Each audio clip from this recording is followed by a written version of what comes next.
시인영화 툰베리, The Climate Book, 즉 기후책을 중심으로 말씀드리겠습니다. 1.5도씨 라이프 스타일 이런 얘기는 많이들 들어보셨죠? 오늘은 어, 이 시대가 가장 필요로 하는 어, 사람들의 라이프 스타일, 즉 1.5도씨 라이프 스타일에 대해서 말씀드리겠습니다. 혹시 이회성 씨라는 얘기를 들어보셨습니까? 이회성 씨가 누구신지 아십니까? 이회성 씨는 어, 전에 우리나라에 왜 유명한 국무총리가 있었죠. 이회창 씨라고. 이회창 씨의 동생이 이회성 씨입니다. 이회성 박사죠. 이 사람이 누구신지 사람들이 잘 모르시더라고요. 근데 이분은 이 시대의 가장 중요한 인물 중에 한 분이었습니다. IPCC라고 세계 기후 패널들이 모여가지고 큰 단체가 있잖아요. 그 단체 수장을 1년 동안 해오신 분이에요. 금년 7월에 그만두시고 어, 새로운 어, 저희 알리백을 대신하는 어, CFPEC 이런 조직을 만들어서 거기에 수장이 되신 분입니다. 왜 제가 이회성 씨 얘기를 하냐면 지금 우리나라에서 가장 지금 중요하고 핵심적인 인물이 또 누구여야 되는가 이런 것에 대해서 우리 모두가 부담과 크지 않은가 그런 생각을 하면서 오늘 강의를 시작하겠습니다. The Climate Book, 저 기후책은 그레타 툰버리라는 올해 갓 20살 된 청소, 청년이죠. 청년이 쓴 책입니다. 제가 이 책을 처음에는 그냥 대충 읽었는데 좀 더 이거 깊이 읽어보니까는 이게 보통 책이 아니에요.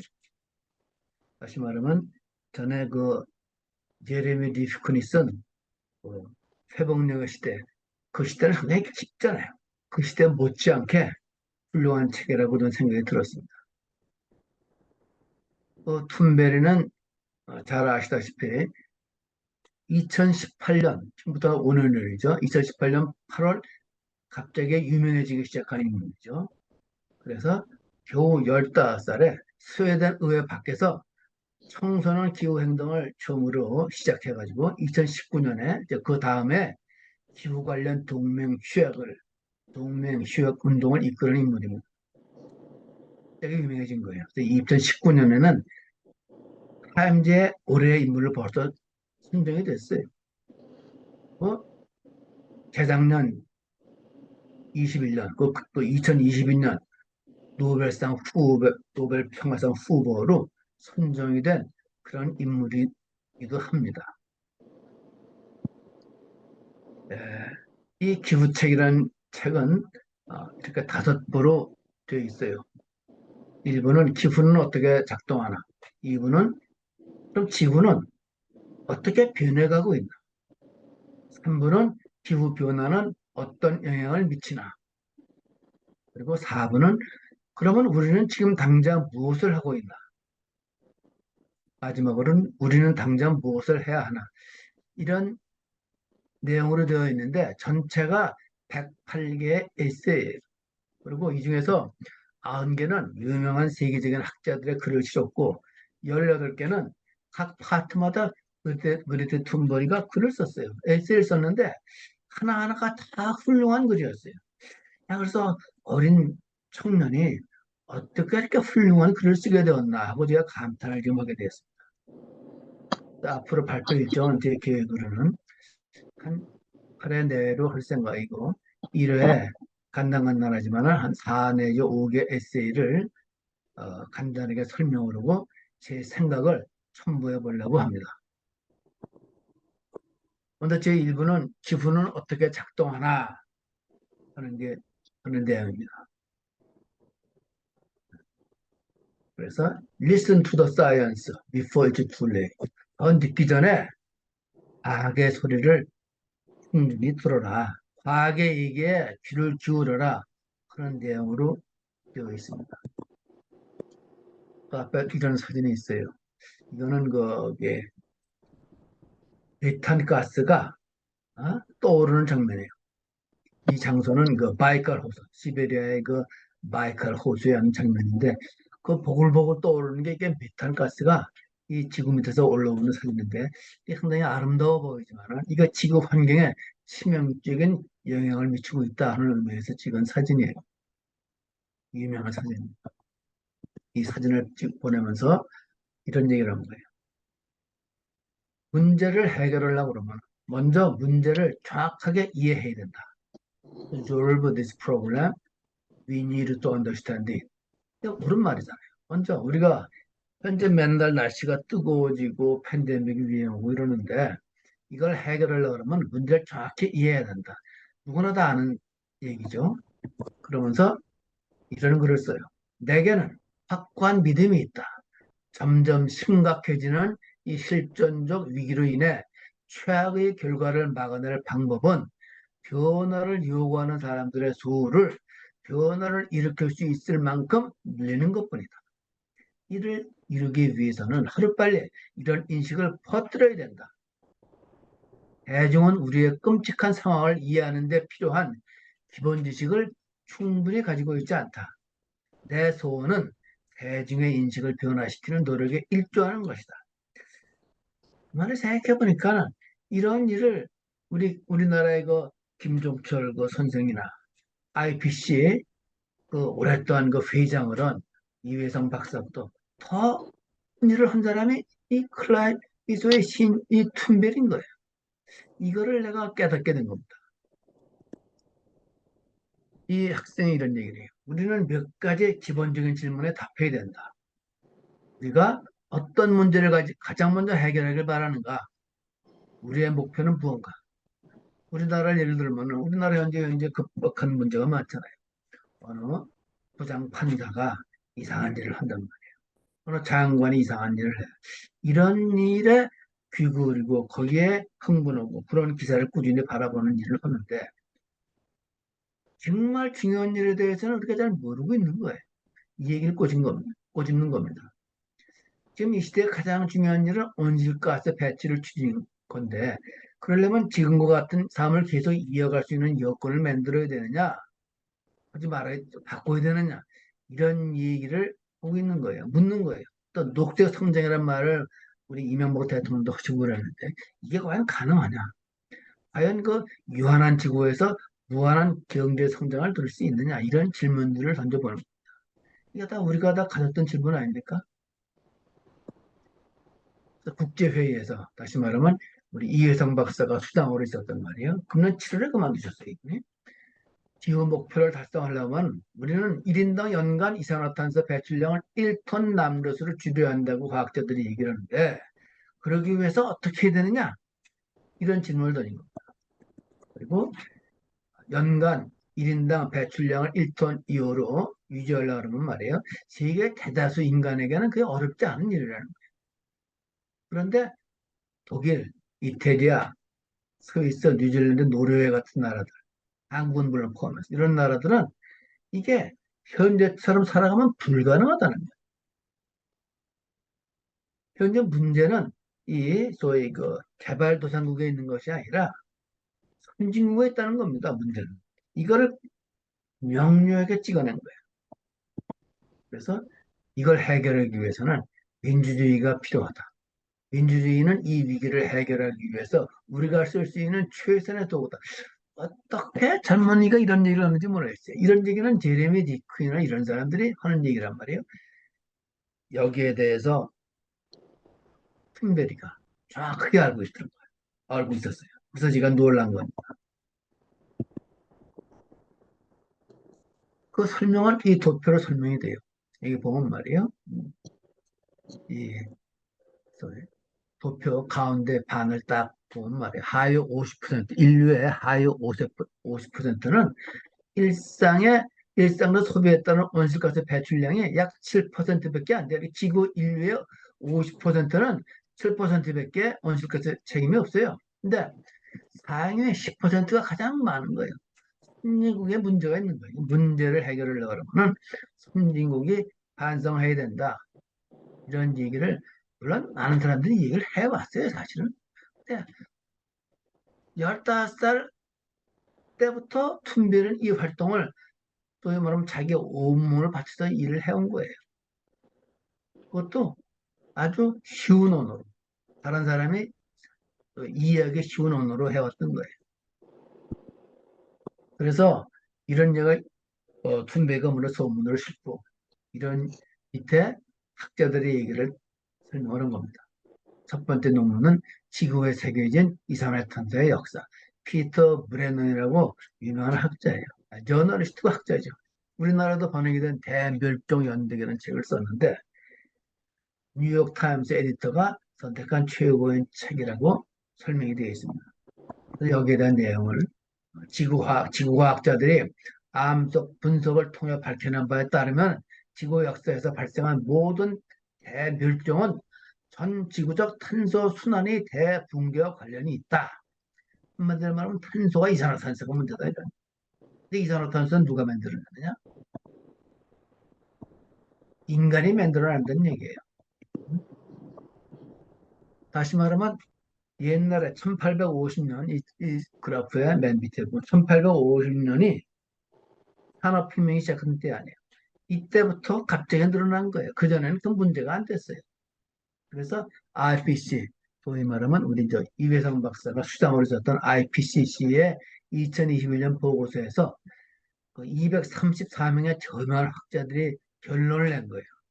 인간의 영향 때문에 대기와 해양 육지가 온난해지고 이건 명백한 사실이다. 그래서 대기권, 해양권, 빈권, 생물권에서 방대한 급격한 변화가 일어나고 있다니 CO2가 급격히 늘어나가지고 이거를 피터 브랜넌이 증명을 한 거예요. 증명을 한 게 아니라 증명한 내용들을 책으로 써낸 거예요.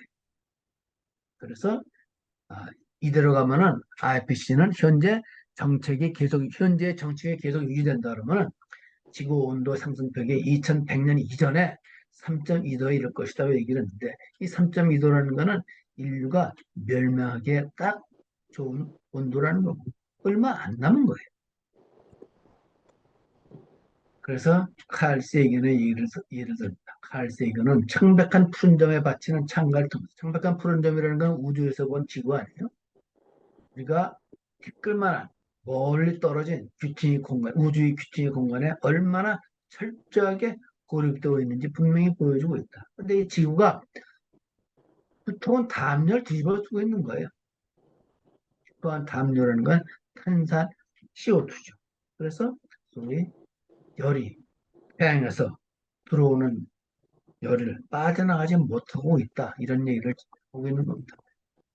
또 하나의 논문은 인간의 진화에 미친 충격이라는 타이틀로 썼는데 이 메스 샤프라고 이번에 그 테드에서 나오는 영상을 봤는데 재밌게 잘 썼어요. 이 사람은 미국의 이 샤프라고 말이에요. 미국의 진화 분대 생물학자예요. 나도 가본 적에 있는 US 산타크루즈가 그 산타크루즈의 그 아주 조용하고 아주 예쁜 대학이에요. UC 버클리에서 UC 버클리 UC 산타크루즈 대학인데 여기에 고대 생물 DNA 분석 연구를 하는 사람 학자예요. 근데 그래서 이런 공룡, 엄밀한 연구를 통해서 공룡이 어떻게 살아왔고 어떻게 멸종하고 있나. 과연 이 공룡을 우리가 DNA를 새로 살려서 이 시대에 살려낼 수 있나 이런 연구를 하는 학자예요. 그래서 이분이 하는 거는 기후 격변과 인간의 정착 둘 중 어느 쪽에 더 큰 영향을 미쳤는가를 논쟁이 벌어졌는데 소행성이 지구에 부딪혀가지고 지구가 대멸종이 일어났잖아요. 근데 이 소행성의 역할을 인간이 한다는 거예요. 이걸 학자적인 논문으로 증명을 한 거예요. 그래서 이번 얘기는 인간은 모든 종의 운명과 모든 종이 살아가는 서식지 운명을 결정짓는 힘, 즉 진화에 영향을 미치는 요인이 되었다. 이 책이 상당히 많은 영향을 줘서 테드에서도 몇 번 강의했어요. 이분이. 마지막 글로는 운명과 멸종, Civilization and Extinction. 이런 글을 쓴 이 엘리자베스 콜버트라는 이분도 아주 유명한 학자이고 저널리스트이고 슈필리처 상까지 그런 사람인데 이 책을 썼어요. 또 Sixth Extinction, 여섯 번째 대멸종. 그래서 우리나라의 그 최대천 박사가 서평을 썼어요. 중간에 나는 바로 곁에서 한 존재가 영원히 사라지는 걸 묻게 됐다. 생태학자는 우리 이 최대천 박사가 우리가 눈 감는다면은 여섯 번째 대멸종은 현실이 될지도 모른다. 그 밑에 그 서평서를 주었는데 옆에 이런 내용이요. 엘고가 이 책에 대해서 이런 설명을 썼어요. 우리가 지금 처한 상황이 어떠한지 명확하게 이해하는데 이보다 더 필요하고 중요한 책은 보지 못했다. 또 퓰리처상 선정위원회에서 안타깝게도 여섯 번째 대멸종은 인류의 가장 크고 오래 지속될 유산이 될 가능성이 높다. 이 사실은 인간 존재에 대해서 다시 생각하게 만든다. 이런 내용을 이 책에 썼기 때문에 상을 준 거예요. 또 빌 게이츠도 이런 얘기를 했어요. 수많은 종을 이동시키고 무차별적으로 남획한 인간이 공룡을 멸종시킨 소형성 역할을 하고 있다는 사실을 냉정한 목소리로 깨닫게 했다. 오바마도 거대하고 갑작스러운 변화를 경고하는 이 책의 메시지는 충격적이다. 하지만 얼마든지 일어날 수 있다는 것은 엄연한 사실이다. 이 세계 모든 조면 학자들이 쓴 책을 한국 사람들이 몇 년 전에 번역을 했고 이 책을 많은 사람들이 읽은 거예요.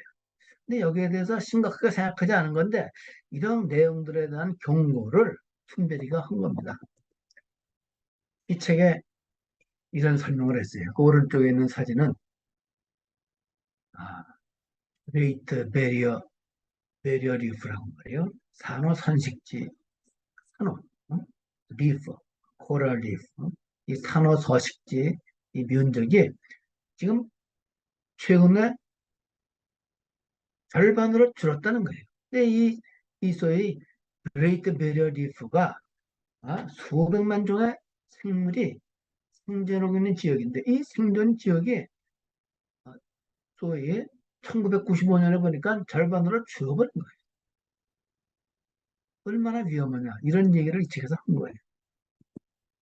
그러면서 마지막으로 이런 얘기를 합니다. 현재 지구상에 있는 대부분의 종은 여러분의 빙하기를 견디고 살아남았다. 지구 온도가 지금보다 낮았던 시기도 견뎌냈다. 온도가 낮으면 견뎌냈어요. 근데 지구 온도가 더 높아져도 이 종들이 버텨낼 수 있는지는 알 수가 없다. 이게 그 엘리자베트 콜버트의 핵심 메시지예요. 그렇다 그러면 그 우리의 현실은 어떠냐? 우리나라가 소위 그 선진국이라고 그러는데 선진국이었다 그러는데 우리 현실은 어떠냐? 아까도 얘기했지만은 두 달 전에 두 달치 않대 40일 전에 CF100 포럼이라는 게 만들어졌어요. 초대 회장에 이회성 전 IPC 의장이 선출됐는데 이 사람들은 이 내용을 몰라요. 소위 그 재미있는 뉴스가 사람을 호크는 뉴스가 너무 많으니까는 여기에 대해서 관심을 못 쏟는 거예요. 중요한 것에 대해서. 이게 대한상공회의에서 이 회의가 열렸는데 음? 이건 소위 CF라는 건 뭐냐면 카본 프리예요. 카본 프리 연합 창립총회를 가졌는데 알리백은 아시죠? 재생에너지, 리사이클링 에너지 100에서 재생에너지 사용량을 100%로 해야 된다. 그래야 지구가 살아남는다. 그래서 우리 전에 대통령 후보, 우리 예, 민주당 후보가 이 얘기를 했잖아요. 근데 현 대통령은 이 알리백이 뭔지도 몰랐죠. 이 알리백의 대신에 이 알리백이 너무 힘든 거야. 그러다 보니까 CF 연합이라는 걸 만들었어요. 그래서 윤석열 대통령이 금년 9월 21일 날 유엔 청원에서 기도연설을 했습니다. 이런 CF 연합을 만들겠다. 그래서 재생에너지가 가지는 한계를 넘어서 현실적으로 탄소 중립을 추진하기 위해서 원자력을 포함해서 수소, 연료에너지 등도 신에너지에 포함시키자. 너무 힘드니까 알리백이. 그래서 초대 회장에 금년 7월에 IPC 회장을 그만뒀는데 이회성 박사가. 근데 여기에 소위 회장으로 선임이 된 거예요. 이게 굉장히 중요한 기사거든. 근데 여기에 대해서 관심이 없는 거예요. 야, 이회성 박사에 대해서 얘기를 하면은 사실 실례예요. 경기고등학교 나오고 서울대학교에서 공부를 하고 그리고 무역학을 했지 뭐 이 양반이. 그리고 이제 미국에서 박사학위 있다. 그리고 문제는 뭐냐면 미국 석유정에 와서 엑선의 이코노미스트를 했어요. 이게 문제지. 왜냐하면 아무래도 좀 색깔이 있을 거 아니에요. 이게 좀 나중에 염려가 되는데. 그래도 한국개발연구원 수석연구원, 에너지경제원 우리 원장도 IPC 의장을 8년을 했어요. 근데 도대체 왜 다른 유엔 사무총장보다 우리 사무총장이나 APC 회장이 좀 안 드러나? 다시 말하면 타임즈가 선정을 했거든, 이분을 2019년에. 그때 방탄소년단이 선정이 됐고, 이 소위 이해성 박사도 됐는데 잘 몰라요. 여기에 대해서. 아니, 누구 잘못이냐? 우리 전체 국민 수준이 좀 많이 부족한 거예요, 쉽게 말해서. 그래서 이분이 금년 10월에, 금년 10월인가? 일단 3월이네, 3월. 금년 3월에 IPCC 제6차 종합보고서 발간 기자회견을 했는데, 그때 그 시커먼 곡을 불만 봅시다. 기후변화로 인한 미래는 늘 암울하게 그려지지만은 이번 보고서에서는 희망의 메시지를 담으려고 밝혔다. 그래서 이제 겁을 줘가지고 기후변화 문제를 뒤집을 수 있는 시기는 끝났다. 경제 성장하면서 이산화탄소를 줄인다는 게 탄소 중립의 핵심 키다. 간단치 않겠지만 가능하다고 생각한다. 그러면서 아, 이 의장은 말이에요. 지구 표면 온도 상승을 1.5도씨나 2도씨로 제한하면은 분명히 혜택이 비용보다는 큰 게 분명하다. 그러면서 글로벌로는 혜택이 있는데 개인적 국가적으로는 혜택을 느끼지 못하고 있다. 이 문제를 풀어나가는 게 이 시대의 핵심 과제다. 다시 말하면 글로벌로는 혜택이 있는데 개인적 국가적으로 혜택이 있다고 이런 설명을 해주는 게 그레타 툰베리예요. 젊은. 이게 세계적으로 그래서 영향력이 있는 거예요. 그래서 트럼프 같은 사람이 그 아주 툰베를 우습게 알았잖아요. 헐 뜯었을 때 많은 사람들이 분개한 거예요. 개뿔도 모르면서 툰베를 욕한다. 그래서 마무리를 하게 되면 문제를 해결하려고 그러면 먼저 이 문제를 정확히 이해한다는 게 앞에 주제였단 말이에요. 제1강에. 그 간단하게 그 오른편 그 지도가 차트가 설명을 해요. Despite dire warnings in the 1980s and 1990s, we have emitted more CO2 since 1991 than in the rest of human history. 나의 와니 무시무시한 경고에도 불구하고 어? 도대체 그때부터 오히려 더 CO2를 더 많이 만들어냈다는 거예요. 이 검은 글씨, 검은 부분, 오른쪽 지도에, 차트에 1990년부터 2021년까지 CO2를 9,480톤, 다시 말해 948기가톤인데, 이걸 우리말로 하면 9,480억 톤입니다. 이거를 더 배출한 거예요. 이게 무시무시한 현실 아니에요? 무시무시한 현실. 그래서 심각한 문제를 알고도 행동하지 않는 사람이나 조직을 우리는 어떻게 불러야 될까? 부동산이나 증권을 우리가 투자할 때 시장 동향과 경제 사이클을 모르고 투자를 하면 반드시 실패합니다. 근데 그것보다 훨씬 중요한 지구에 CO2 흐르면 눈 감고 살아간다 그러면 이거는 인류뿐 아니라 모든 생명이 멸망을 한다는 게 과학자들의 얘기 아니에요. 근데 명백한 이른 현실에 눈 감은 사람들을 뭐라고 불러야 할까? 우리말에 좋은 말이 있잖아요. 철부지라는 거예요. 철부지다. 그런데 우리 내 경험을 생각해 보자는 거예요. 우리들 경험은 다 비슷할 테니까. 우리 대부분을 철부지라고 돌아오는 것이 그러면 맞느냐? 돌아오는 걸로 충분하냐? 그렇지 않다는 거예요. 나의 세대들, 또 태극기 후대들은 모든 것이 거의 모든 것이 파괴된 폐허 위에서 세상을 살아오지 않았습니다. 또 우리보다 좀 젊은 세대들도 IMF 구조조정을 거치면서 일그러진 신자유주의적 사회 구조 속에서 아주 힘들게 살아왔고 지금도 살아가고 있습니다.